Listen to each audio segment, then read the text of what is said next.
चारों युगों में परमात्मा कबीर अपनी अच्छी आत्माओं को मिलते हैं। आज हम उन्हीं महान आत्माओं का जिक्र करेंगे जिनको परमात्मा आकर मिले, वो अपना साक्षात्कार कराकर अपनी समर्थता से परिचित करवाया। गवाह नंबर 10, हजरत मूसा जी। हजरत मूसा जी यहूदी धर्म के व्यवस्थापक के रूप में जाने जाते हैं। काल ब्रह्म ने उन्हें ज्ञान बताया तथा पाक पुस्तक तौरत नाजिल की। उसी आधार से उन्होंने अपने आप को सबसे ज्यादा इल्म वाला मान लिया। इसी कारण जब एक दिन हजरत मूसा सत्संग फरमा रहे थे तो उनसे एक सत्संगी ने पूछा कि हे मूसा, आज के दिन जमीन पर सबसे ज्यादा इल्म रखने वाला शख्स कौन है? हजरत मूसा ने बड़े गर्व से उत्तर दिया, मैं। काल ब्रह्म को मूसा का ये अंदाज बिल्कुल पसंद न आया और कहा कि मूसा, तेरी यह बात सुनकर मुझे बहुत दुख हुआ। दर्शकों, पवित्र बाइबल में 3 पुस्तकों का समावेश है। तौरत, जबूर और इंजील का संग्रह है पवित्र बाइबल। पवित्र कुरान शरीफ और पवित्र बाइबल का ज्ञान देने वाला यही अल्लाह है। कुरान शरीफ ज्ञानदाता।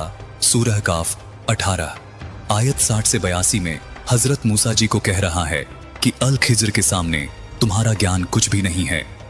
दर्शकों, ये अल खिज्र कोई और नहीं, खुद कबीर देव अथवा कबीर परमात्मा थे।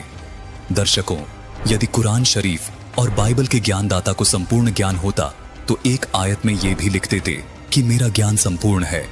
बजाय इसके बाइबल और कुरान शरीफ ज्ञानदाता ने मूसा जी को नसीहत दी कि यदि तुम्हें संपूर्ण ज्ञान प्राप्त करना है तो अल खिज्र से प्राप्त करो। दर्शकों, यही प्रमाण कुरान शरीफ सूरत फुरकान 25 आयत 59 में भी मिलता है, जिसमें कुरान ज्ञानदाता कहता है कि संपूर्ण ज्ञान प्राप्त करने के लिए बाखबर की खोज करो। इसी प्रकार गीता ज्ञानदाता गीता अध्याय 4 के श्लोक 34 में कहता है कि संपूर्ण अध्यात्म ज्ञान को समझने के लिए किसी तत्वदर्शी संत की खोज करो। दर्शकों, गीता ज्ञानदाता, कुरान ज्ञानदाता और बाइबल का ज्ञानदाता एक ही है, जिसको संपूर्ण जानकारी नहीं है।